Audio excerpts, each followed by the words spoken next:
wangu ukangobata chete mumwe munhu wemhuri mangu ndichakuuraya zvikanzi manje kana une pfungwa idzodzo ndichaita movie iyoyo uchiziya waiza aya mabhebha anga ari from two different worlds anga akafanana uyu mbebha ainzi Tai uyo kumwe nyika inzi Luna waiziya Tai paada kutiraya kudaira foni udaisa kona yadzimwa Luna anga adzima foni paaenda kupolice station kuti aseche phone number dzadza aona kuti Luna anga adzima phone number dzadza dzadzimwa intentional number dzakatodzimwa musystem nemunhu atoiziya musystem zvanzo right it means kuti mbebhu yakauya kunoka kadzima waiza time waiza mambo baaenda kunoona Tai baona Tai baba wa Tai for the first time papa achitogita batanga kudya chikafu time Tai bapa the outfit kuna mambo waiza achitichi the outfit iri zvikati arakafanana zvikati zvinoitika zvekuti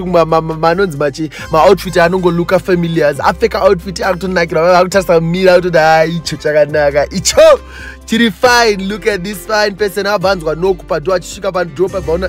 nditai waiza but akweyo hauna kuti kuenda kupolice station manje rezokanzi maya ndatodzoka ndayozokudya chikafu newe waiza but anga ari Luna anga asiri Tai at the same time Tai anga aenda neworkmate yake vachitoresearcha information mambo agara nani naLuna papa asiri kuziva kuti asi Tai ari kuona zvaari kutaura kuti matauriro anoita munhu haasiriwo even maluku emumaziso ake haisiriwo zvikanzi iyo ndikukuonewo hausiriwo waiza